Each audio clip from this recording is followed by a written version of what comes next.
Edmundo Muniz, não sei se vocês se lembram, né, do nosso velhinho Edmundo Muniz, trotskista e tal, ele não se dava com Darcy, então foram escassas as vezes que nós nos encontramos, né? Encontramos mais com o Brizola do que provavelmente com o Darcy. Mas são dados apenas extrínsecos. O que eu queria dizer sobre Darcy é o seguinte: sociólogo, antropólogo, indigenista, portanto, escritor ficcionista e ensaísta, um educador, político, é um somatório de qualificações profissionais e culturais na vida de Darcy. Alguém há de pensar que esse somatório resultou de algum capricho do destino, algum determinismo, engano. Outros pensarão uma coincidência, engano. Todo esse somatório de qualificações nada mais é do que uma confirmação de que haveria neste cidadão brasileiro, Darcy Ribeiro, uma grande tendência na luta por participando, ativista da luta pela identidade cultural brasileira. Identidade cultural brasileira, que bem sabia Darcy, é fundamental para uma nação, principalmente uma nação como o Brasil. Porque, antes de mais nada, a manutenção dessa identidade cultural é um ato político com P maiúsculo e obrigação nossa lutar por ela. Então, eu acho que esse somatório é o que nós podemos dizer, uma adequação existencial. Eu até posso falar algumas coisas assim, meio assim, de sequência, né? Por exemplo, uma sequência que vem abranger a área indígena, a área de educação, a área política, alguns dados, algumas coisas pessoais. Vou ser rápido, porque eu inclusive fui recomendado, né, a dividir a palavra com outros 3 companheiros, e hoje, agora, estou vendo até a professora Lia Faria, que prazer imenso, eu não a conheço pessoalmente, mas, é claro, estou sabendo de todo o credenciamento da professora, a presença do professor, amigo nosso, da nossa UERJ, eu posso dizer tudo isso, a nossa, eu posso dizer que é minha também, porque foi lá que eu, depois da cassação, da prisão e tal, foi para a UERJ, na UERJ que eu ingressei e consegui, apesar das ameaças deles, consegui me formar em letras e ser professor. Quanto ao restante, se foi possível exercer plenamente a profissão ou não, é outro assunto. Mas, enfim, nosso UERJ. É um prazer estar com vocês. Agora, eu falaria algumas coisas sobre a área indígena, por exemplo, do Darcy Ribeiro, a questão do indigenismo, da presença dele junto às populações indígenas. Uma coisa curiosa é que ele sempre batalhou por um processo cultural indígena de respeito no sentido do respeito às tradições indígenas, não é? Como o Guarupi, como os ritos de passagem, não é? Os mitos, né? É Darcy Ribeiro, é só falar na mitologia, nos aspectos míticos, né? Relacionados aos índios, principalmente na definição básica de que o mito como explicação das coisas do mundo, da existência de todos nós no mundo. Nós temos os irmãos Vilas-Boas com os mitos do Xingu, e temos Darcy Ribeiro, que também tanto nos alertou quanto a sabedoria do indígena, né? Sabedoria que vem dos ancestrais, uma sabedoria, por exemplo, que ele alertava muito era em relação à toponímia, né? Toponímia de significados, né? Quando os índios identificavam o lugar em Tupi-Guarani, naturalmente, e identificavam pelo que o lugar dizia, o lugar, aspas, dizia. né? Por exemplo, Iguaçu, água muito grande, cachoeira. Então, eu identificava a cachoeira. E esse I aí é água, no início, no final do vocábulo é diminutivo. Eu estudei Tupi-Guarani, e esse água aí, que os portugueses grafaram como Y ou I nos mapas, é um som gutural dos guaranis, que nós não conseguimos reproduzir. Só eles reproduziram. É algo assim que foi grafado como Y ou I. Iguaçu, Água Grande, cachoeira. Itaúna, Pedra Negra. Você chega em Itaúna, olha, a 50, 60 metros da praia, você vê uma enorme Pedra Negra. Né? Socorro-Arema, lagoa do bando de Socorro. Até hoje você vai lá nas ilhotazinhas da lagoa, você vê o Socorro. Então, identificar a sabedoria do indígena foi uma das grandes preocupações, né, de Darcy Ribeiro, que resultava não só da convivência dele, como também dos estudos em relação à população indígena brasileira. Isso é fundamental. E quanto eu fiz um roteirinho aqui para também não passar do tempo, não é? Nós podíamos falar também aí na fundação do Museu do Índio, que ele criou o nosso Museu do Índio aqui, né? O Parque do Xingu, mas vamos ficar por aqui nessa questão dos índios e passemos à questão da educação e das crianças. Bom, na educação aí, eu quero lembrar a aproximação dele com Anísio Teixeira e a luta pela escola pública. A consciência nítida da importância da escola pública. E aí eu fico lembrando mais ainda, né? Aí não tem a ver diretamente, mas fico lembrando que nós convivemos com Darcy Ribeiro, Anísio Teixeira e Paulo Freire na alfabetização. Que coisa, conviver com essa gente na época, né? Naquela época, né? E hoje ver esses indivíduos, esses usurpadores aí que estão ocupando a área de educação. Então, eu queria lembrar, né, nessa questão da educação, a participação de Darcy na legislação, por exemplo, nas leis, as diretrizes e bases, não é? Também lembraria... bom, aí eu teria que lembrar também, evidentemente, os nossos CIEPs, que foram tão negligenciados pelos governantes que sucederam Brizola, né? E hoje eu esperava até ver no projeto do PT ver algo em torno da recuperação dos CIEPs, ainda não vi.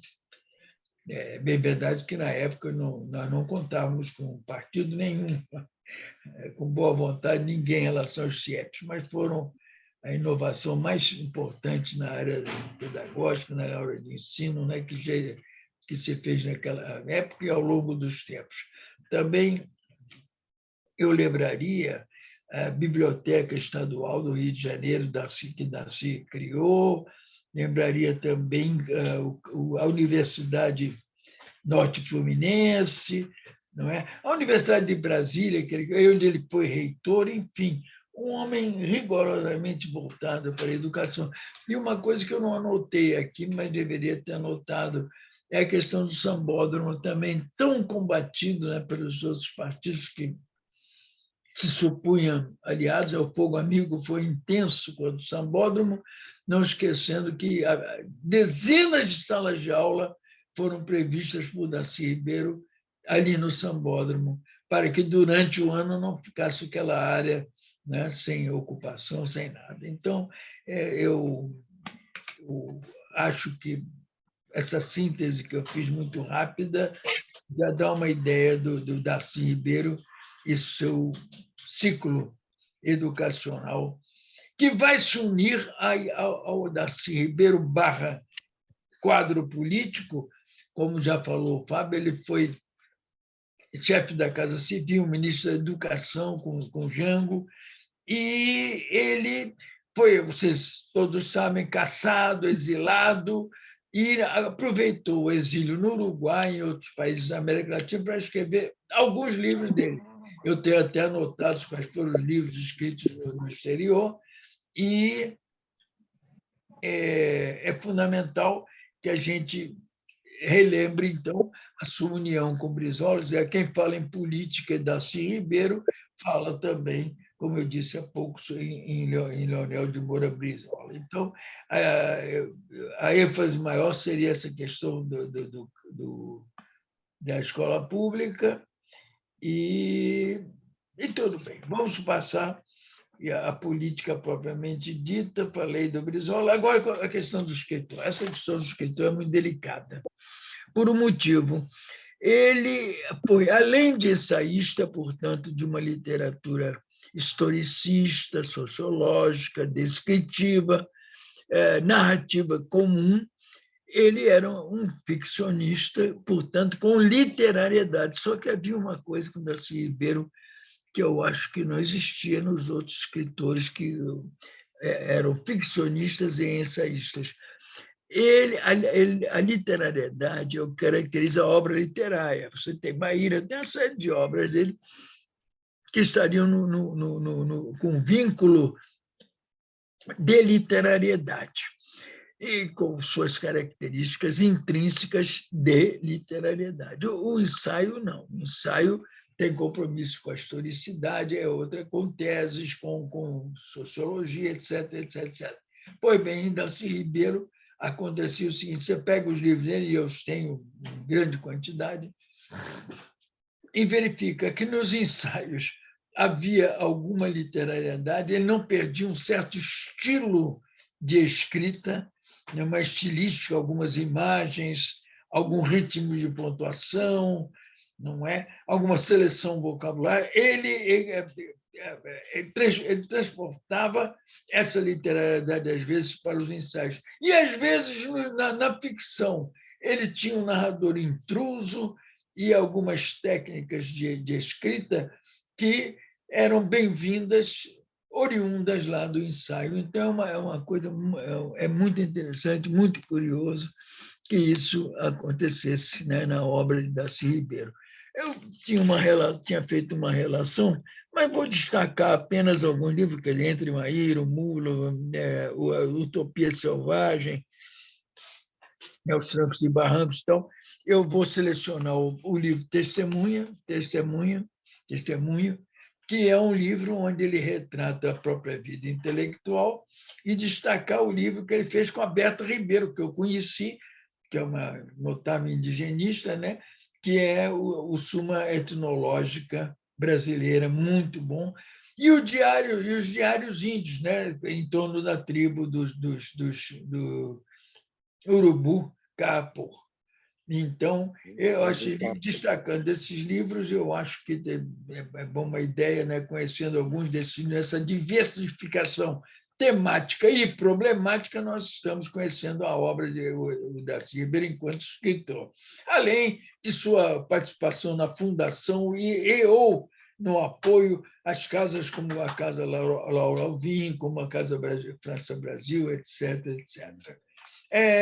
Um fato estranho, que não consta normalmente das biografias, nem nada de Darcy, mas eu sei de todo o meu quadro, né, político em que eu me envolvi. O general Peri Constante Bevilacqua, um dos generais que apoiou o golpe, mas ele fez uma releitura do golpe e começou a encontrar algumas brechas indefensáveis e começou a ter uma outra consciência diante do golpe, da ditadura. E foi ele quem presidiu a sessão do Tribunal Militar que julgou Darcy Ribeiro quando houve as denúncias contra Darcy. E eles, apesar de toda a pressão que sofreu para a condenação impiedosa, até exagerada, ele absolveu Darcy Ribeiro. Ele, com isso, assinou assim, né, assumiu a má vontade, a perseguição, a vingança, o ódio naquela época. Foi uma época de ódio, talvez a segunda é agora que nós estamos vivendo, Mas, naquela época, nós passamos por tudo isso, eu sei bem. Ele com isso, pensou que tinha feito, assim, tinha tido um ato democrático, então, se candidatou à presidência do Clube Militar, que é importantíssima por causa dos manifestos, dos documentos. Perdeu feio, porque os militares não perdoaram e citaram isso em documento, que foi o fato que ele liberou vermelhos, ele liberou subversivos e tal, que seria da CIB. Isso é um fato assim que eu cito, né, que talvez nem todos conheçam. Bom, eu tenho o meu tempo, fiz um passeio, não um passeio em torno da diversificação barra importância da existência de Darcy Ribeiro, e eu concluo com uma frase dele que eu acho muito bonita, meio pungente, meio pungente mesmo, mas muito bonita, quando ele disse que fracassei em tudo que eu quis na vida, tudo que eu fiz na vida, eu fracassei. Tentei alfabetizar as crianças, fracassei. Tentei salvar os índios, fracassei. Mas todos os meus fracassos foram vitórias que eu tive. Por quê? Porque simplesmente eu detestaria estar no lugar daqueles que me venceram. Muito obrigado pela atenção. Grato por tudo. Obrigado. Dando prosseguimento ao nosso encontro, inclusive depois nós podemos ir trocando ideias, a professora Lia Faria, eu quero citar algumas coisas importantes na sua trajetória. Ela consegue ser, ao mesmo tempo, jornalista, formada em jornalismo, em história e em educação, e, ao mesmo tempo que ela atuou nessa área de educação, por exemplo, que foi a área principal dela, ela atuou na política o tempo inteiro. E, desde cedo, lá em Friburgo, quando conhece o professor Darcy Ribeiro, ela se dedica a segui-lo nessa luta maravilhosa que a sua história trouxe e que o professor Ivan Proença fez um belo resumo. A Lia Faria, ela coordena na UERJ, no PROPED, na pós-graduação de mestrado e doutorado de educação, um laboratório que tenta resgatar a história da educação, a gestão dos sistemas educacionais e a memória da educação fluminense. Também ela dá os seus passos como autora, como escritora. Escreveu chaguismo e brizolismo, escreveu, ainda no campo político, a questão da ideologia e da utopia, e aí a questão do CIEPS e a participação nos anos 60, já desde os anos 60, do grande movimento feminista nessa luta política de um outro Brasil, um Brasil libertário. Nosso público tem que conhecer melhor a luta que se trava na UERJ de cada vez mais democratizá-la. E ela faz parte dessa luta. Quando ela atinge o governo do Antônio Garotinho, a Secretaria de Educação, ela tentou dar o maior número de vagas à escola pública para os estudantes do ensino, principalmente do ensino médio, né? Já que o governo estadual ele se volta mais para o ensino médio, mas ajudando toda a questão dos CIEPs, abandonados, como eu disse, depois que o Brizola sai do segundo governo. No primeiro, ele já foi abandonado pelo Moreira, mas o Brizola retorna e conclui com Darcy Ribeiro os 503 CIEPs. E acompanhou isso tudo. E, dentro da UERJ, nós tivemos, como assistimos até hoje nos grupos políticos partidários ou movimentos sociais mais progressistas de esquerda, não um interesse de fortalecer essa escola que seria o primeiro passo de devolver a cidadania a todo jovem. Mas nós entendemos por que se oculta tanto um apoio aos CIEPs. Nós teríamos já, a Lia vai falar melhor do que eu, nós já teríamos o primeiro CIEP, se eu não me engano, foi Tancredo Neves, ali na Glória, né? Isso deve ter sido em 84. Nós estamos em 2022. Imagina quantas gerações teriam sido formadas se os CIEPs tivessem continuado, não só o prédio, mas o projeto, e que ela conhece muito bem. Esta mulher é especial, porque ela está sempre do lado do oprimido, está sempre do lado daqueles que não têm voz. E ela dá na educação a chance de ser reunido. Essa fala que, às vezes, não é permitida em lugar nenhum. Nos CIEPs, ela sempre apoiou, e eu tenho um amigo que está assistindo, amigo dela também, a integração do entorno de cada CIEP, da comunidade, do entorno de cada CIEP, com a vida cultural dentro do CIEP. A cultura está sempre junto com a educação, e uma cultura popular, uma educação popular, e sem esses critérios de uma lógica ascensional burguesa, como se estudasse, significasse diplomas, títulos, especializações para o grande capital. Estudar é transformar nosso dia a dia numa sociedade mais justa, em que nós, seres humanos, tenhamos dignidade humana. E os CIEPs, seguindo tudo que foi pregado por Anísio Teixeira, pelo Paulo Freire e por Darcy Ribeiro, essa escola representa. Vou dar a palavra à Lia Faria e agradeço também a presença dela.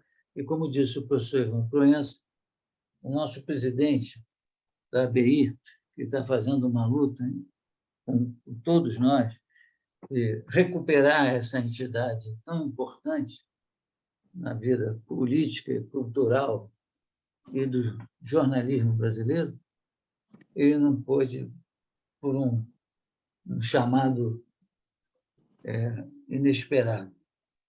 Teríamos também o José Trajano, mas o José Trajano ele seria muito bom tê-lo aqui de novo, mas deixo para uma outra oportunidade. Eu, com a Lia Faria e o Ivan Proença, a gente pode bater uma bola interessante.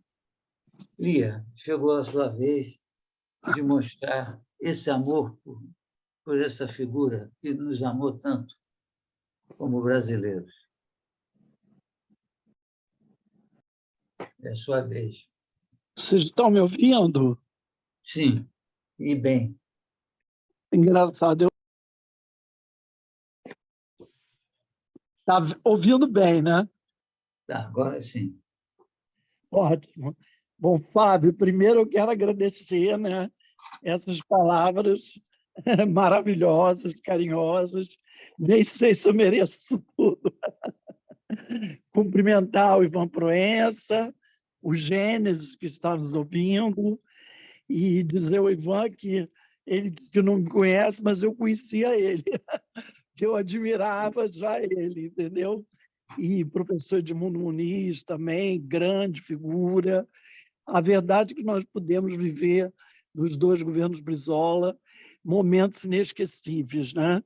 Com pessoas extremamente capazes, competentes, uma formação cultural e política maravilhosa, e foram 2 mandatos de muitos sonhos, muitas realizações, em que certamente um dos destaques foi Darcy Ribeiro e os CIEPs, né, os Centros Integrados de Educação Pública.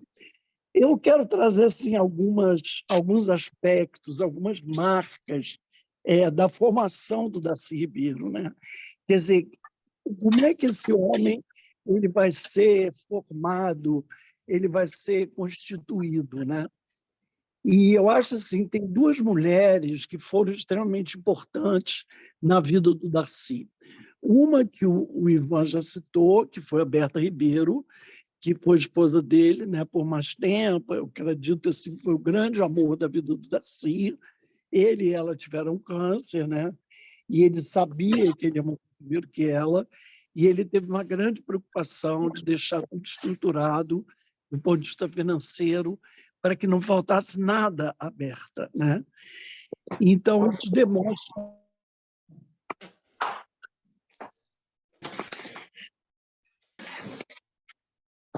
até o final da vida, eles mantiveram. O Paulo Ribeiro, que era sobrinho da Darcy, que também faleceu muito jovem, ele uma vez falou para mim, Lia, na verdade, a Berta, ela era melhor antropóloga que o Darcy. Ela era de uma capacidade incrível. E outra coisa, a Berta, ela falava vários idiomas, né? E o Darcy só falava português. Então, ele teve possibilidade de se comunicar com os maiores cientistas sociais da época, do mundo inteiro, né? Graças também à Berta, né? O fato dela dominar várias línguas. A segunda mulher extremamente importante na vida do Darcy, que poucos estudos citam, é a mãe dele, a mestra Fininha, que vai falecer só com 92 anos, que foi uma grande alfabetizadora e que é, assim, um mito, uma marca em Montes Claros, lá em Minas, onde eles nasceram. A principal avenida de Montes Claros chama-se Mestra Fininha. Não se chama Darcy Ribeiro, nem Mário Ribeiro, que era o irmão dele, que foi prefeito. Quer dizer, a Mestra Fininha ela marcou a história de Montes Claros. E ela e o Darcy tinham uma relação fortíssima, porque ele perdeu o pai, né, com 1 ano e meio, foi o pai. Então, a grande figura foi a Mestra Fininha. E quando as pessoas falam, porque o próprio Darcy falava isso, meu grande mestre foi Anísio Teixeira, foi com Anísio que surgiu esse meu interesse pela educação. Anísio foi o mais inteligente que eu conheci. Isso, em parte, é verdade, mas eu diria que há sinais desse amor pela educação que foram deixados pela mestra Fininha.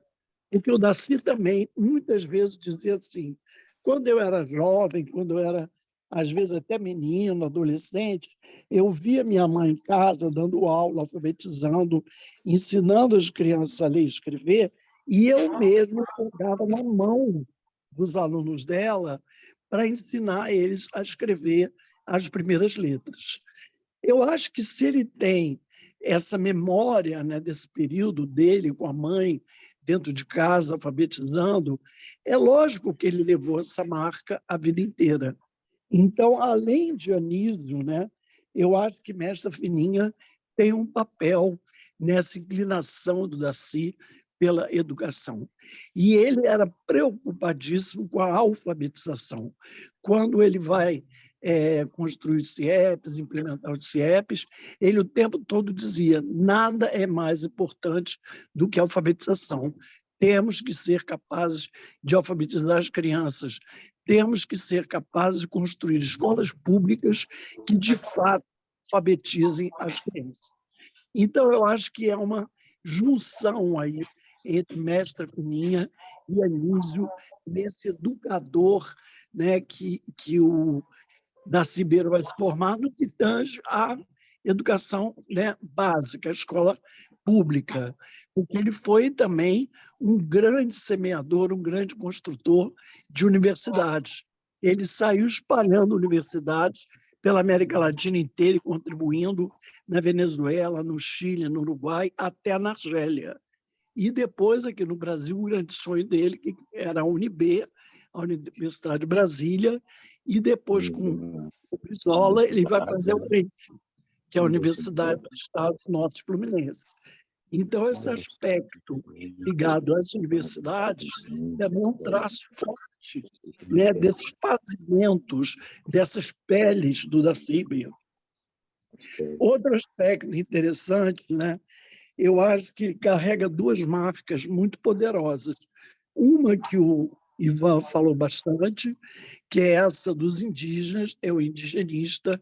Ele e Berta viveram 10 anos no meio dos índios, e ele dizia que ele tem uma marca profunda dessa sociedade, dos povos originários.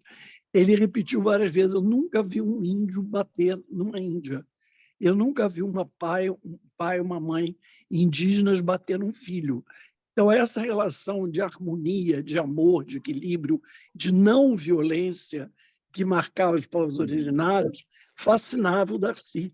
Então, ele chegou a dizer: eu sou um socialista, mas eu sou um socialista indígena, porque eu quero um socialismo nos moldes dessa sociedade que eu conheci dos povos originários. Então, esse é um traço, né, uma marca muito profunda do Darcy. Outra marca importante dele é o período que ele foi do Partido Comunista, ele foi filiado ao Partido Comunista, ele chegou a participar até de alguns atos de rua ali em São Paulo, mas o Darcy, a vida inteira, ele não gostava de partido. Aquelas regras, aquelas normas. Aí eles, se partido fosse bom, não era partido. Né, aquele jeito do Darcy, né? Aquela irreverência, né? Aquele lado anárquico dele. Né? Tem um trabalho maravilhoso, tese de doutorado publicado pela Helena Bomeni, também nossa companheira de UERJ, que ela chama o Darcy, né, desse intelectual indisciplinado. Né? Ele é essa figura indisciplinada. Né? Então, além dos povos originários, né, o Partido Comunista também vai ter uma contribuição na formação do Darcy. Ele faz uma afirmação que eu achei extremamente interessante, quando ele diz assim: foi o meu Partido Comunista que eu vi o outro, que eu fui capaz de perceber o outro. E eu sempre me maravilhei com a capacidade dos comunistas se entregarem à sua causa, arriscarem a própria vida, tudo para transformar o mundo num mundo melhor, num mundo menos injusto. Então, ele traz essa admiração tanto pelos povos originários, né, pelos indígenas, por aquela sociedade de não violência, como também o que ele percebe, o que ele aprende ali no Partido Comunista, em termos de um companheirismo, de um coletivo e de uma dedicação, né, social, política, desinteressada, que visava realmente a construção de um bem comum e de uma sociedade melhor. Sem sombra de dúvida, né, nós não podemos deixar também de citar o Brizola. Né? Quer dizer, o que o Brizola significou na vida do Darcy Ribeiro? Que muitas pessoas que não gostavam de Brizola, tinha aquele antibrizolismo, mas até admiravam o Darcy, falavam: mas não é possível, não sei por que o Darcy gosta tanto do Brizola. E o que o Darcy, né, falava a respeito disso?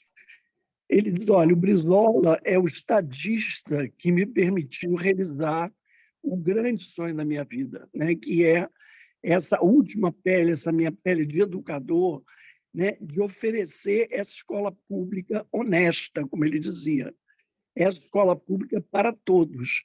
Então, Darcy era, antes de mais nada, um republicano. Ele defendia essa escola, essa educação republicana, da res pública, da coisa pública, uma escola que fosse realmente para todos, não só uma escola de pobre, de desfavorecido, mas aquela escola pública que o mundo inteiro desenvolvido deu à sua nação, né? Os Estados Unidos, a Europa, todos eles faziam educação integral, tinham educação integral. As crianças e os jovens passavam o dia inteiro na escola. Então, tanto ele como o Brizola reafirmavam: nós não inventamos nada. Essa escola, educação integral, essa escola republicana, essa educação republicana, ela existe em toda a Europa, ela existe nos Estados Unidos, ela existe em todas as nações desenvolvidas. É a única forma de um povo se desenvolver é dando uma educação de qualidade ao seu povo. Então, esse era um ponto, assim, de frente, né, do Darcy, da grande discussão dele, da grande angústia, né, quando ele volta do exílio, que ele fala a primeira vez no Senado. Isso vai até produzir um livro que vai mostrar a catástrofe, né? O quadro da educação brasileira, altíssimos níveis de evasão, altíssimos níveis de repetência. Então, ele renegava essa escola pública, que inicialmente era uma escola pública branca, burguesa, só para uma minoria. Enquanto ela foi essa escola em que eu estudei, ela era uma escola ótima. A partir do momento que essa escola abre, né, o acesso, a matrícula, e mais pessoas vão participar, essa escola vai perdendo qualidade. A gente vê hoje os salários aviltantes dos professores do Estado do Rio de Janeiro, né, turmas com um número enorme de alunos, prédios depredados, e o mais triste, né, o abandono do projeto dos CIEPs, dos Centros Integrados de Educação Pública, principalmente nos governos Moreira Franco e Marcelo Alencar.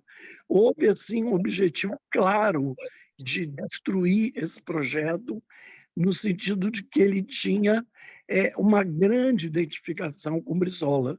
Tanto é que o povo começa a chamar os CIEPs de brizolões.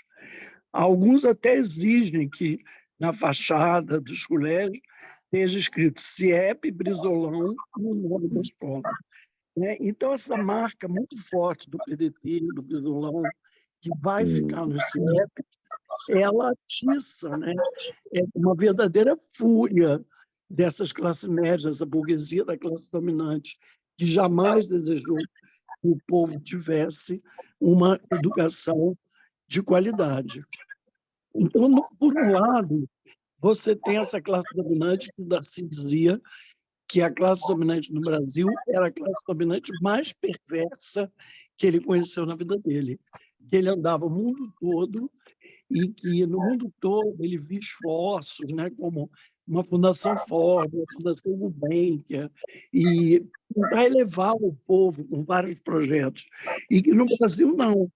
A classe dominante ela deseja essas políticas de segurança pública que chegam nas favelas atirando, vêm de helicóptero de cima metralhando, matando os jovens, os negros, né, como se fosse uma forma até de erradicar a pobreza e miséria e não trazer quadro de justiça social.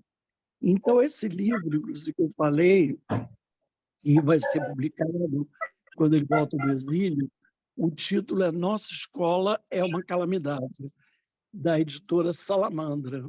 Esse livro a gente às vezes encontra nesses sites aí que tem de sebo online. E quem puder ler esse livro é muito interessante, porque a gente vai ler um livro que foi produzido no início dos anos 80 e que nunca foi atual, nunca foi tão atual, né? Porque depois da pandemia, né, os níveis de analfabetismo, de fracasso escolar, aumentaram de uma maneira absurda, né? De certa forma, talvez a escola brasileira pública, né, nunca esteve tão defasada e tão abandonada. Por outro lado, eu acho que é importante também nós pensarmos que intelectual é esse, né? Que você pega esses anos 50, 40, 50, 60, você vai ter um grupo enorme ali de intelectuais, muitos que saem justamente da Escola de Sociologia Política da USP, que é onde o Darcy se formou, né? Florestan Fernandes, Fernando Henrique Cardoso, Celso Furtado, Caio Prado Júnior, quer dizer, todos esses intelectuais, eles pensavam e eles sonhavam em um projeto de nação que transformasse o Brasil num país mais justo. Então, havia uma rede de sociabilidade entre esses intelectuais. O Darcy influencia esses intelectuais e também é influenciado por eles. Há muitas pesquisas, livros publicados, que trabalham, inclusive, é muito interessante, as cartas do exílio, as cartas que são escritas enquanto todos esses profissionais, esses intelectuais vão para o exílio. Então, por exemplo, tem muito trabalho mostrando as cartas entre Anísio Teixeira e Darcy Ribeiro. Eles vão se escrever muito no período do exílio. E também cartas trocadas entre Darcy e Celso Furtado, também inúmeras cartas. E nessas cartas, esses intelectuais, eles projetam, né, os seus sonhos, o que eles pensavam do Brasil, como eles viam o Brasil, como eles pensavam o Brasil, e que nação eles gostariam de formar para o futuro, né? O Darcy, então, ele é visto, ele é analisado como um intelectual incomum, né? Ele se difere dos outros intelectuais. E o principal motivo pelo qual ele difere é que ele é o único que vai ter a coragem de criar uma teoria própria do Brasil, uma teoria própria sobre a formação do Brasil, né? E da América Latina, né? Se a gente pegar o livro da Antropologia da Civilização e o Povo Brasileiro, ele constrói, ele estrutura uma teoria de formação do povo brasileiro, e não apenas do povo brasileiro, mas de todos os povos latino-americanos, né? Ele tem um livro também interessante em que ele fala, que ele intitula A Pátria Grande. É como ele vê a América Latina, a pátria grande. Ele entendia que o nosso continente, o continente latino-americano, ele deveria se unir, se fortalecer, formar um bloco econômico e político para poder ter um papel relevante no conjunto das nações, como, por exemplo, né, a comunidade europeia, que tem o euro, que tem uma série de políticas para fortalecer o continente. Então, Darcy era esse, como eles falam, esse intelectual singular, né? Ele pensa e vai aonde a maioria dos intelectuais não foram. E por isso ele ocupa um papel muito especial na história do Brasil e na história do pensamento brasileiro. E, sem sombra de dúvida, né? Eu vou encerrando por aqui para a gente poder também conversar entre nós. Os CIEPs, os Centros Integrados de Educação Pública, eles representaram na história do Brasil e da América Latina o principal projeto pedagógico que já foi construído, criado, né? O próprio Paulo Freire disse isso para Darcy. Assim, se você só tivesse feito CIEPs, já teria valido a pena a sua história de vida, porque esse é o melhor projeto educacional, pedagógico que a América Latina já teve. Então, de fato, eu acho que é preciso ler Darcy, reler Darcy, conhecer, né, os sonhos, as ideias, o pensamento desse intelectual e desse brasileiro genial que dedicou, de fato, a sua vida a pensar o Brasil e a lutar para melhorar as condições do povo brasileiro. Gente, obrigado aí pela participação e vamos conversar.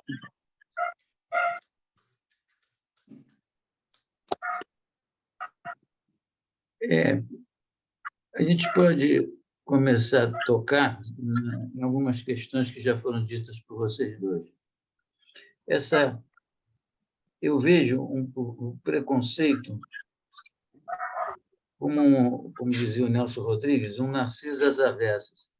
O intelectual no Brasil, se ele não reproduz o pensamento hegemônico europeu ou norte-americano, ele é menor aqui no Brasil. Ele não é aceito, como se nós não pudéssemos ter discordâncias intelectuais das nações que têm a hegemonia mundial, né? O Lévi-Strauss foi um antropólogo que veio aqui umas 3, 4 vezes, escreveu livros sobre o Brasil, mas há uma diferença enorme entre o que ele escreveu e o que escreveu o Darcy Ribeiro sobre nossos índios. O Darcy Ribeiro tomou nossos índios até como nossa salvação, criar uma civilização que não seja tão perversa quanto é a ocidental capitalista. E o Lévi-Strauss teve uma preocupação maior somente com a discussão da conceituação de cultura, né, nesses povos para caracterizá-los dentro de um mapa de culturas indígenas, e não a base de nossa futura civilização. A mesma coisa os CIEPs. Né? Os CIEPs é uma escola que não, a grande invenção é botar tudo junto numa escola só, que é a alimentação, o tempo de convivência dentro da escola, a presença da cultura junto da educação, e a cultura não só dentro da escola, a cultura fora da escola. Depois eu vou perguntar se eu tenho a permissão do Ivan Proença e de todos, de eu dar uma palavrinha sobre essa questão da cultura dentro dos CIEPs, que o Gênesis poderia dar uma indicação ali no Sambódromo, né? Já que está aqui assistindo, prestando atenção na nossa conversa. E a outra coisa, esse processo histórico, como se os partidos fossem acima do processo histórico. Tanto Brizola quanto Darcy Ribeiro nunca se negaram a querer compreender o comunismo, tanto na sua leitura, quanto leitura teórica, quanto na sua leitura prática partidária. As suas discordâncias são até um pouco diferentes. Né? Brizola disse, quando ele conta a história dele, como ele foi se formando, tanto um político como se formando como um engenheiro, saindo de um filho de camponês muito pobre, da onde veio, Brizola situa claramente uma certa arrogância do saber do Partido Comunista, dos partidários, não do comunismo, mas dos partidários comunistas, no Rio Grande do Sul, na época dele.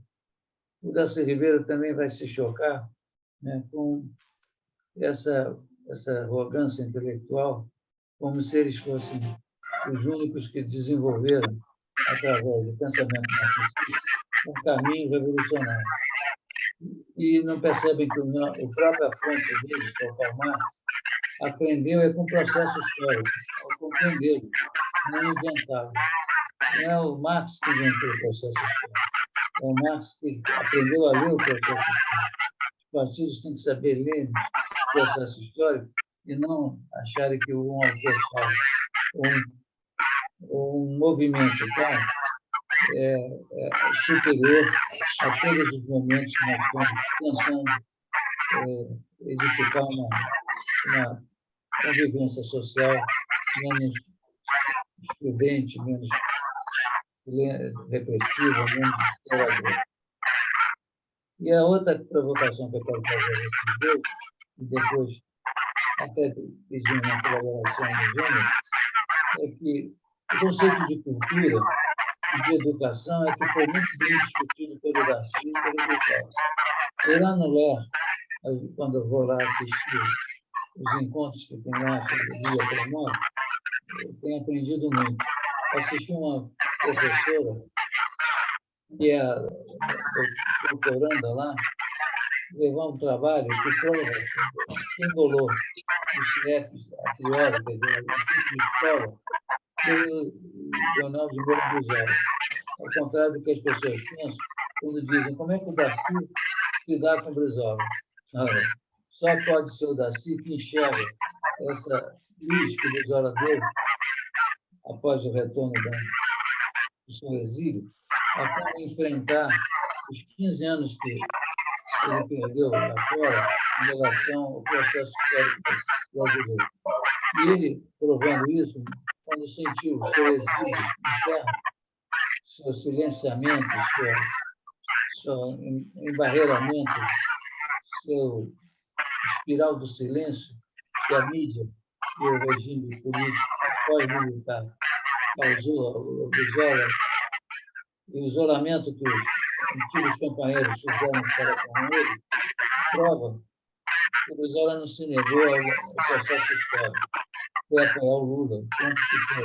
Toda vez que o Lula tinha condições de pegar o processo histórico e caminhar com ele, liderando a esquerda, ele apoiou.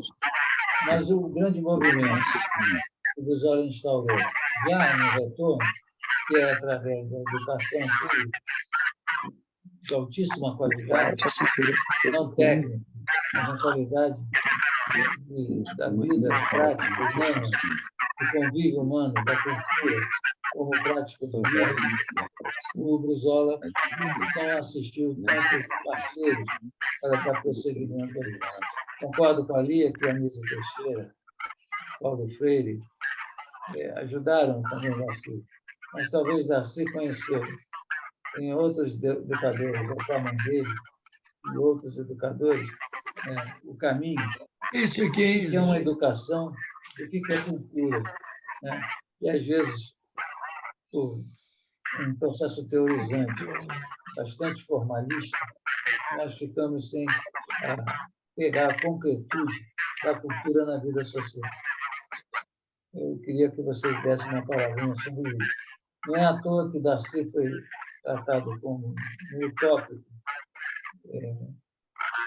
e que tinha ideias que fugiam até de uma metodologia científica de base, como se ele que fugisse da ciência, ou ao contrário, querem amarrar a ciência a modelos específicos. E, assim como o diálogo dele com o Brizola, talvez seja o maior diálogo que ele travou até hoje no processo histórico da vida dele. Pode falar, o Ivan? Era ótimo.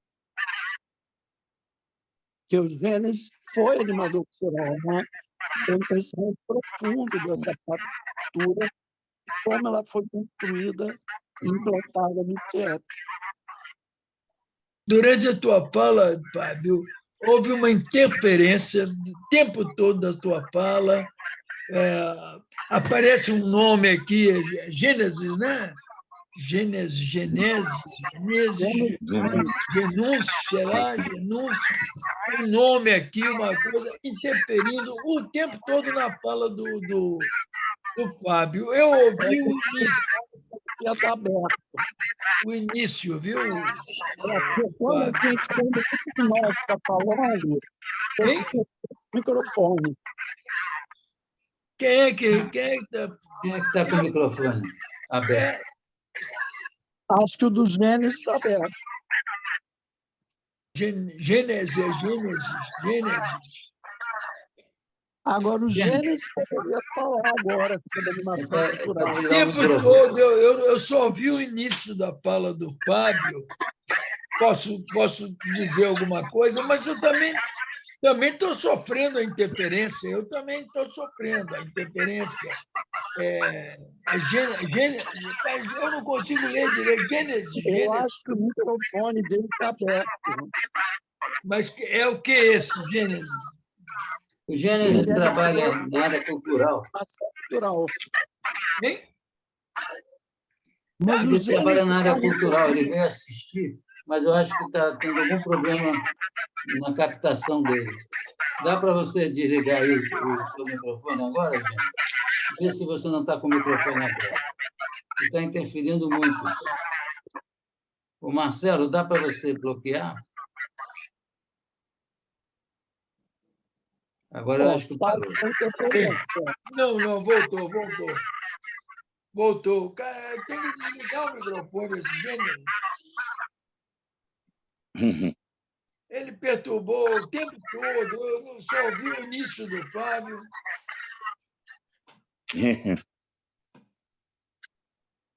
Bom, bem, eu vou só repetir rapidinho. Eu disse apenas que eu acho que o preconceito ao Darcy como intelectual, como político, como escritor, como antropólogo, é o mesmo preconceito quanto o Brizola. É um preconceito de não querer um caminho que nós vamos desenvolver por nós mesmos. Né? Eu citei o Lévi-Strauss, que veio aqui várias vezes estudar os índios, mas eles não discutiram os índios como a nossa base da nossa civilização, e sim os índios para definir um mapa cultural dos índios aqui no Brasil. O Darcy Ribeiro incorporou o índio como uma lição de civilização, e não uma submissão a padrões teóricos de como definir o que é a cultura do índio. A cultura do índio ela é tão rica que ele pega ela para poder entrar na nossa cultura que nós representamos, essa colonização perversa que nós sofremos. Então, ele tinha no índio a resposta a esse desemprego, essa forma de tirá-lo da sua terra, de sua sobrevivência, de sua cultura, de sua felicidade. E eles reagem sempre com uma sabedoria que ele se apodera, não para estudar o índio, para poder viver com o índio, como brasileiro. O Brizola é a mesma coisa. E quando eles falam do Partido Comunista, eles não são contra o Partido Comunista em momento algum. Eles têm uma certa diferença em relação a esse tipo de vida partidária, né? Uma coisa menos arrogante, menos pronta. Não é o comunismo que é arrogante, é a maneira como, às vezes, se pratica partidariamente o comunismo. E a culpa não é do Partido Comunista no geral, é de como o Partido Comunista pode estar se organizando. No início, se organizaram muito teoricamente, então tinha um rigor teórico muito grande, para além da questão prática dessa realidade tão complexa que é a nossa sociedade. Posteriormente, foi se aperfeiçoando. O Luiz Carlos Prestes, por exemplo, que era um dos pioneiros do Partido Comunista, ele se aproximou bastante do Brizola, até a morte do Brizola. Não, até ele morrer antes do Brizola. É isso. Ele tem uma proximidade, mesmo mantendo uma certa diferença de concepção. Mas isso mostra que essa negação ao que representou o Brizola na nossa história, o Darcy Ribeiro, não é uma negação a duas pessoas que nós temos como modelo, mas sim uma negação ao próprio Brasil, ao próprio processo social brasileiro, porque eles querem fazer do Brasil um projeto que vem de fora. O que veio de fora foi essa periferia capitalista, que primeiro utilizou escravo, agora utiliza uma nova forma de exploração, tão ruim quanto nós vivemos anteriormente com a escravidão. Então, educação, cultura para Brizola e para Darcy não é uma coisa somente dita formal, e sim como uma coisa ligada à própria vida e à história concreta dessa vida aqui na terra brasileira. E, por isso, talvez não aceito nem o Brizola nem o Darcy como grande exemplo de transformação social. Mas pegue os fatos que eles estão inseridos, os atos que eles participaram e o que eles conquistaram, mesmo com muita diversidade, e vejamos quem é que deu mais chance ao Brasil de se libertar do que essa luta bem mais brasileira do que influenciada por modelos europeus e norte-americanos.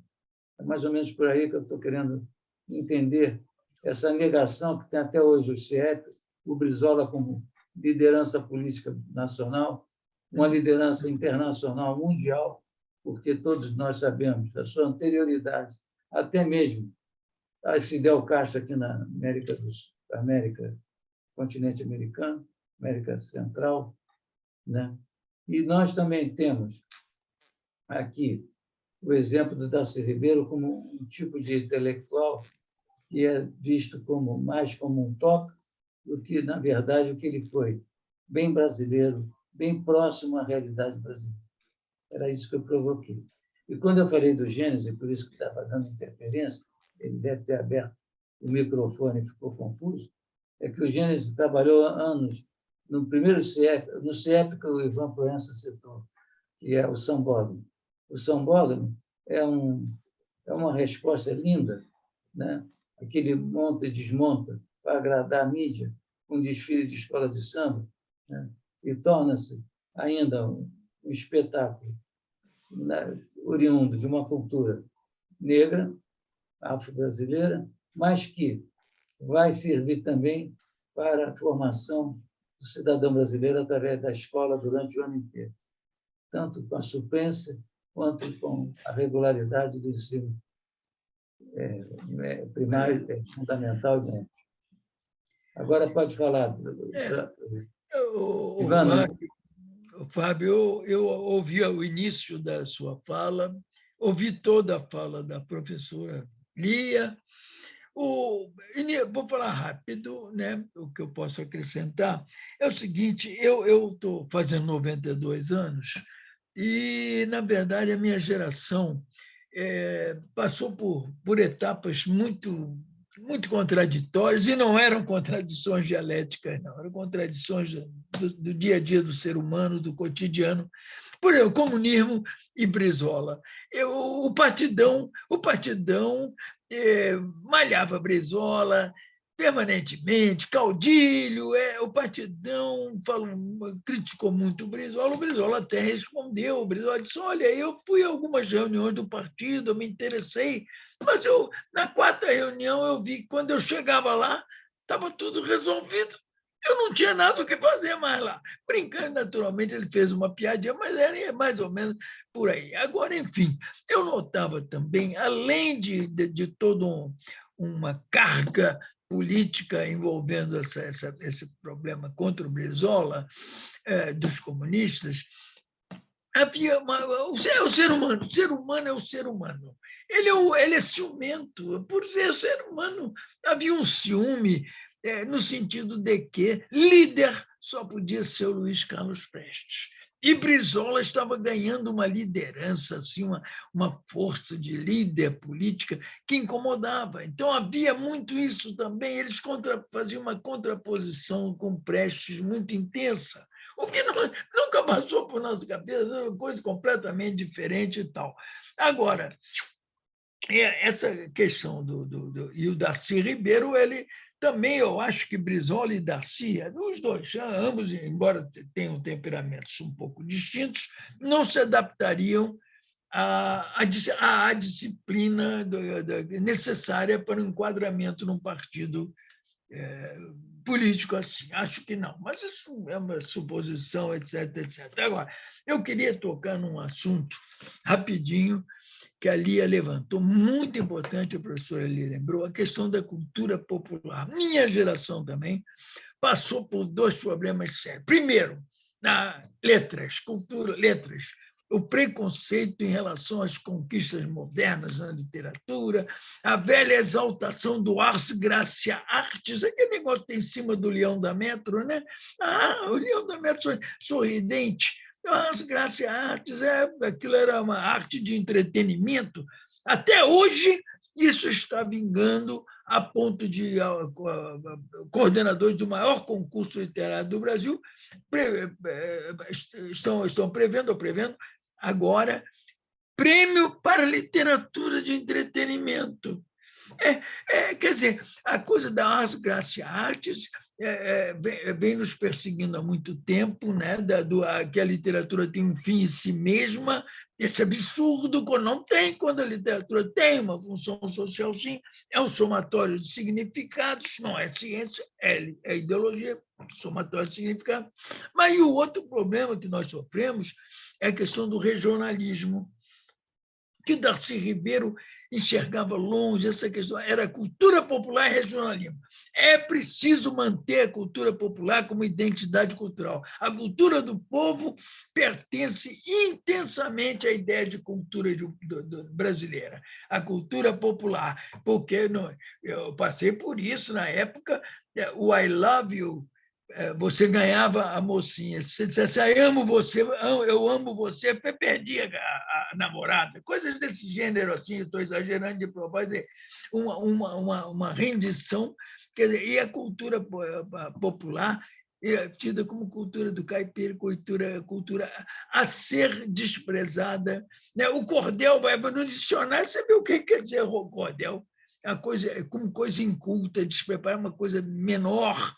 Então, eu passei muito por isso, né? Isso está ligado à questão do regional também. Houve um reitor, eu não vou citar nome, um reitor que disse: não cabe mais o regionalismo. Nós temos que enfatizar o cosmopolitismo, não cabe regionalismo nem na literatura brasileira. Reitor, não cabe regionalismo. Então, passamos muito por isso, o preconceito contra a cultura popular, que tem que ser mantida como identidade cultural, porque quem detém o poder econômico sabe que você invade um país culturalmente, se você domina, invade a cultura do outro, você melhor o conquista social, política e economicamente. Então, temos que preservar essa identidade cultural. E a cultura, o Brasil, a cultura do Brasil, a identidade é popular. É popular. E Darcy Ribeiro enxergou isso brilhantemente, né? A questão da cultura popular, ela deve ser preservada. Achei muito bom ali lembrar isso, que Darcy Ribeiro tinha um apreço extraordinário pela manutenção do processo cultural enquanto cultura popular. Né?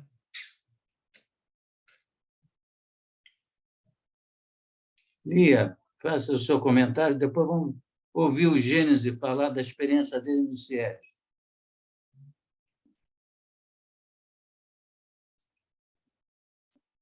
Lia. Abriu agora? Abriu, está aberto agora. Fechou de novo, tem que abrir de novo.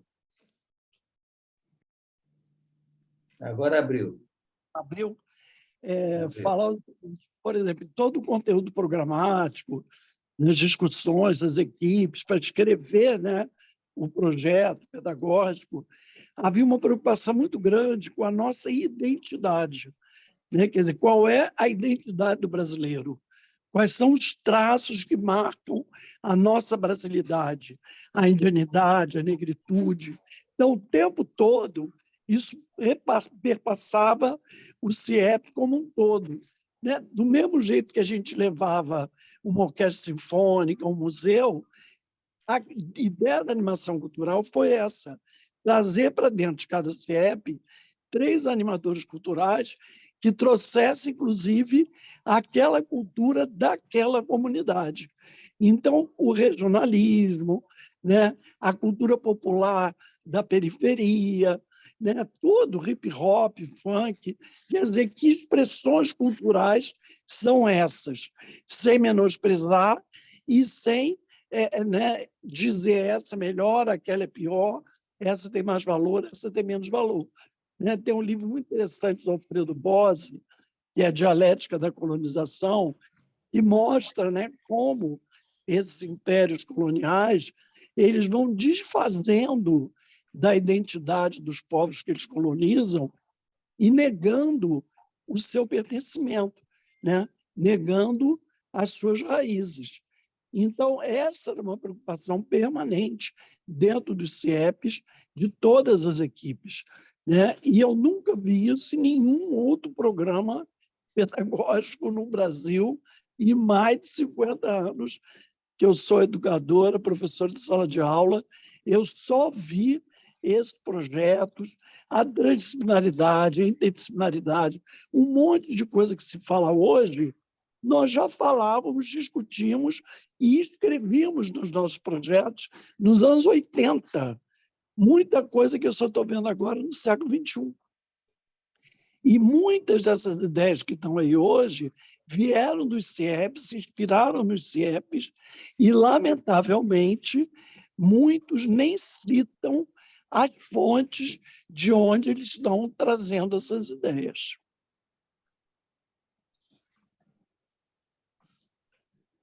Eu acho que o Gênesis podia dar uma contribuição, porque ele viveu profundamente a animação cultural. Isso. A atuação dele no CIEP da São Bódromo foi longa. Isso. Você pode botar, Marcelo, ele para falar um pouquinho? Gênesis, você ainda está assistindo a gente?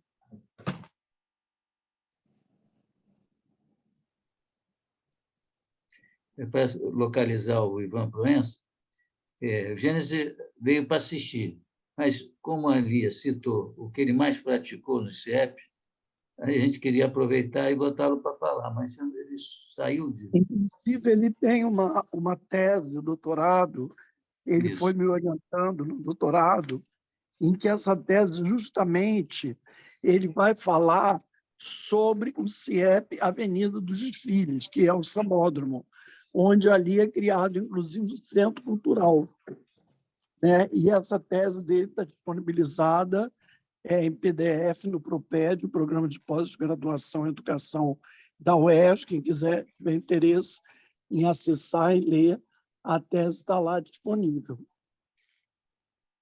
Enquanto ele não entra, nós podemos...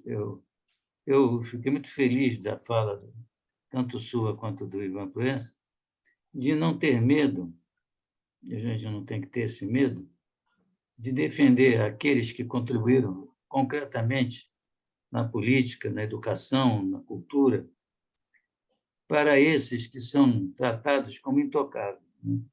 Mas, na hora deles realizarem as coisas, eles não são tão intocáveis. Vejam, o nosso ex-presidente Fernando Henrique Cardoso, todos tratavam ele como intocável. A primeira coisa que ele declarou ao tomar posse, esqueço tudo que eu escrevi. Quer dizer, como é que pode? Você elegeu, então, quem? Um charlatão ou um sociólogo? Né? E nós temos essa tradição de acompanharmos uma luta, um processo de formação de um partido bem brasileirado, né? Bem, bem distinto das correntes tradicionais que vinham da Europa para cá. Não que nós tenhamos que fugir dessas influências, pelo contrário, nós temos que absorvê-la, mas ter resposta para ela. Eu acho que a maior resposta para o Brasil vai dar ao mundo, é saber responder o mundo como ele é, mas da forma brasileira, como ele pode ser ou como ele quer ser, e não só copiar. Copiar, ou pior que copiar, apagar a nossa história, nossas raízes, nossa identidade. O que eles fazem é isso. Não estamos contra ter uma mídia poderosa. Todo mundo tem mídia poderosa, principalmente no mundo capitalista, nuclear, que é a Europa Ocidental, Estados Unidos, Japão. Eles querem uma mídia poderosa porque é a perna principal da estrutura do capitalismo hoje. Mas nós podemos minar essa hegemonia trazendo uma resposta cultural que tem a ver com o nosso processo histórico, não com essa dependência cultural e social e econômica e política aos países que nos subordinam e que nós tratamos como primeiro mundo. Eu não quero esse primeiro mundo. Eu quero o nosso mundo, que seja terceiro, quarto. Eu quero que seja um mundo nosso, que não seja desvinculado ao mundo geral, mas que tenhamos um caminho próprio. E é esse no meu olhar sobre Darcy Ribeiro e Brizola, que eles representam isso.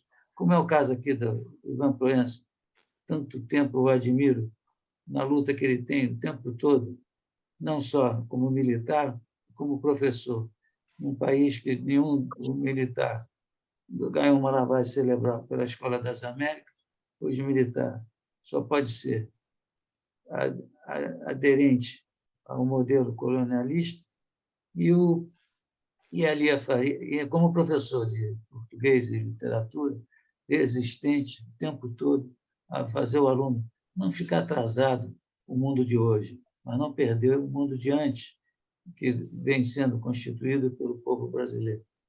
Ali, na educação, faz o mesmo. Numa universidade, que hoje é muito democrática, eu botaria entre aspas. Tem a pioneirismo da bolsa, que nós chamamos de cota, As cotas, né? As cotas. cota dos pobres, cota racial, etc. Foi no governo incrivelmente, o governo do Antônio Garotinho, mas que tem coisas que eu pergunto, depois dele, quem é que fez alguma coisa interessante? Né?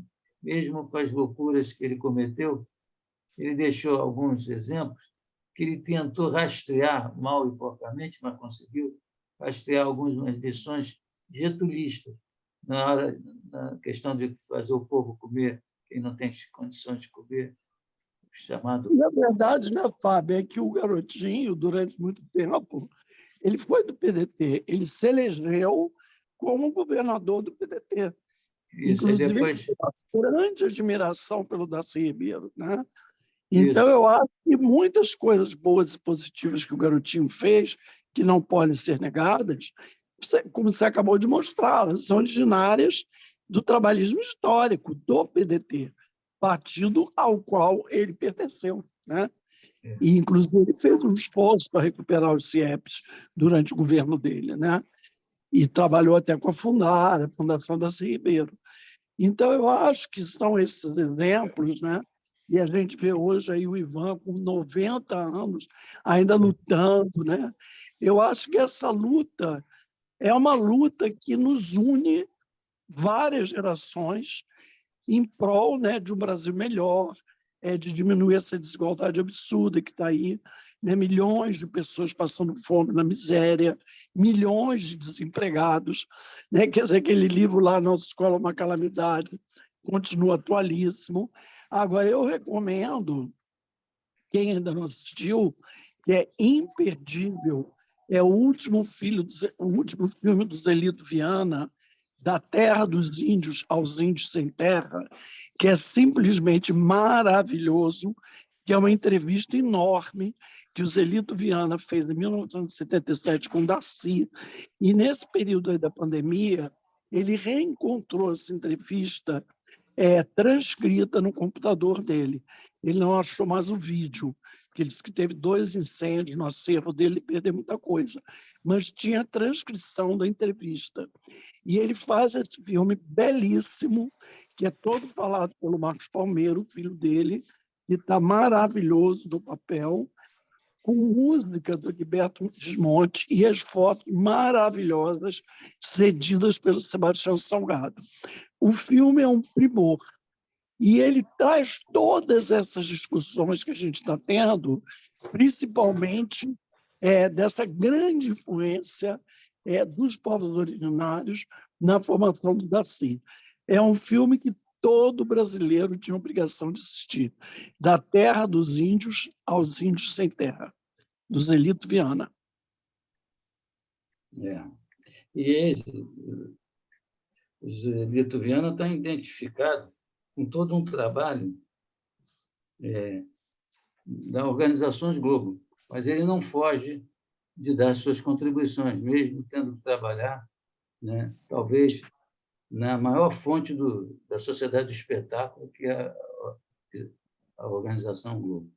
Mas, então, nós Inclusive, não ele temos... próprio confessou que o filme ficou pronto antes, que ele quis passar o filme e a Globo proibiu que o filme fosse lançado antes do final do segundo turno da eleição. O filme vai ser lançado no dia 1º de novembro. Ele era uma segunda-feira, é quando o filme passa pela primeira vez. Não sei se na TV Cultura, ou no Canal Brasil, o filme vai passar no 1º de novembro, depois do segundo turno, porque a Globo não admitiu que o filme fosse passado antes do segundo turno das eleições. Pois é. Isso é uma prova, né, do que nós estamos conversando. Nós não estamos querendo queimar ninguém, nós estamos querendo salvar a cultura brasileira, a sociedade brasileira, né, reconhecendo quem faz a contribuição. Porque quando eu falei da UERJ, que é nosso espaço de atuação como professor, a modificação foi muito grande com a cota. Era uma universidade, como a maioria delas, bem elitizada. Hoje já está bem modificada. E esse exemplo se expandiu com Lula por todo o Brasil, né? Hoje já tem cota em todas as universidades públicas. Isso deu uma mudança bem acentuada. Agora, imagina as gerações que deveriam estar já formadas do CIEPs, como seriam se não tivéssemos sabotado, nós não, eles, sabotado o CIEPs. Nós teríamos, se as cotas, que são emergenciais, ainda dentro de uma política social aceita pelo neoliberalismo, imagina um CIEP que não deve nunca ser aceito pelo neoliberalismo, porque não vai formar cabeças que reproduzirão esse sistema colonial em nós. Então, imagina como seria como seriam as novas gerações já sob a influência do INSIEC, depois de 4 anos, 8 anos, 12 anos, funcionando normalmente, não como foi. E saía o governo do Brizola e se esvaziava. A primeira vez, a segunda vez, depois aí, então, ninguém mais, com raras exceções, lutou para manter a estrutura originária do CIEP, né? Que é, se a cota deu esse progresso, a cota só deu a permissão de chegar à faculdade, mas ainda tem um vestibular.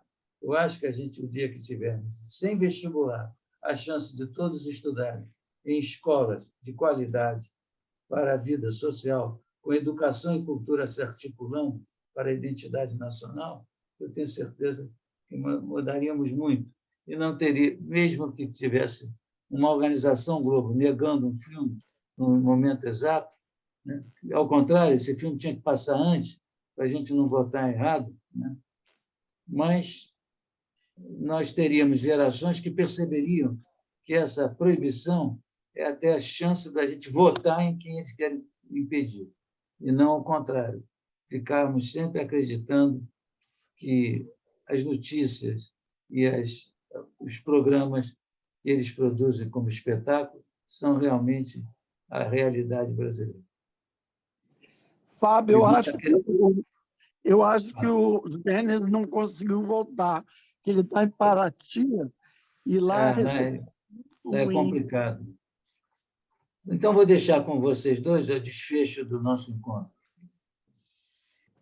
Eu agradeço. Eu podia fazer um fechamento, depois eu faço.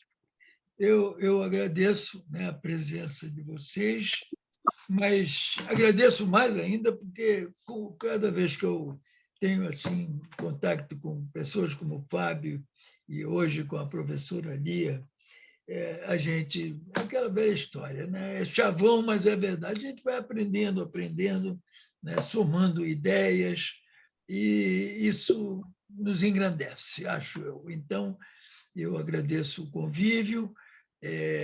Os seminários agora serão temporariamente interrompidos, depois nós vamos retomá-los. Temos já um outro programa estruturado.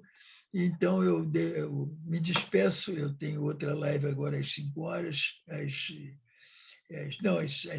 5, daqui a meia hora, nós estamos 5h30, então às 6 às 6 horas, e muito obrigado, e aguardo também, quer dizer, eu espero que vocês estejam juntos conosco nos próximos seminários do Baixo Estiga, da ABI, coordenados pelo Vitor, pelo companheiro Vitor, que é da diretoria da ABI, né, Vitor Iório, e um grande abraço a vocês aí.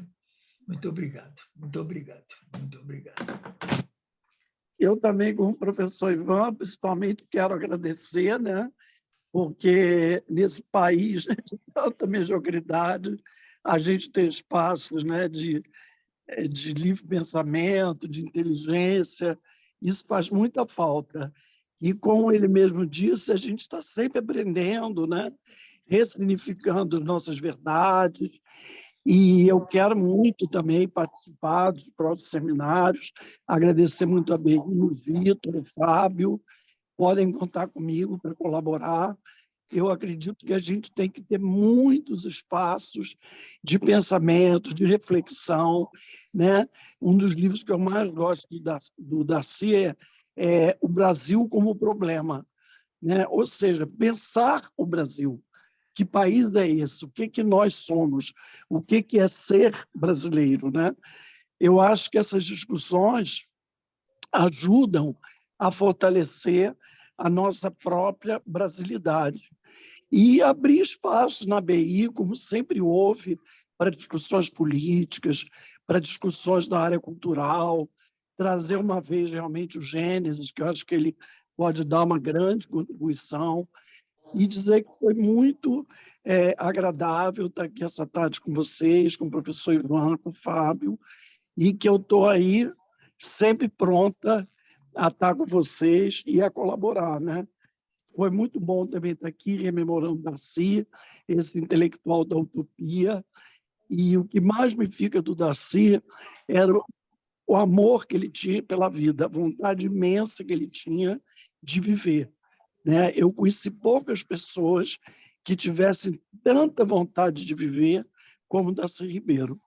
Então, eu acho que é preciso voltar, né, a acreditar na vida, na esperança, reconstruir esse país agora, a partir de 1º de janeiro.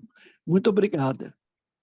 Eu também agradeço a vocês dois, agradeço ao público que nos assistiu, lembrar que está gravado o programa, podem assistir no YouTube, e o próximo ano vai ser um ano com maiores conquistas. A nova diretoria da ABI, já desde da terceira e última eleição, foi brilhante até hoje na sua recuperação de uma entidade tão forte, tão atuante cultural e politicamente na nossa história, e que o professor Proença, com esse projeto, só vai nos dar cada vez mais o prazer desses encontros. Muito obrigado a Lia que veio nos ajudar. Ali eu vou contar para o meu irmão que você quer participar, e, de repente, você vai se filiar e passar a ser permanente aqui com a gente, ajudando em várias coisas na Comissão da Educação, se você quiser. E o Gênesis a gente deixa para um momento exato, ele ser convidado, isso é com o momento que o Proença estipule questões que ele vai cair certinho para poder falar. Um abraço a todos, foi uma satisfação estar junto de novo com vocês, que, para mim, me deixa em paz diante de uma sociedade tão entristecida, mas que agora vai virar o ano, de fato, vida nova. Abraço a todos. Muito obrigado. Tchau, obrigada.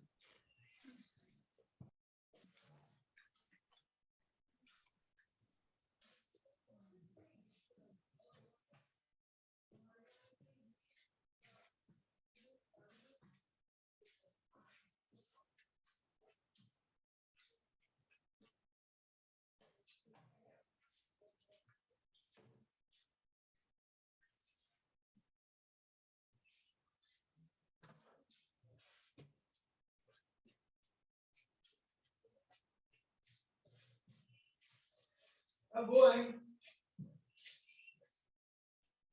Acabou. Estou aqui.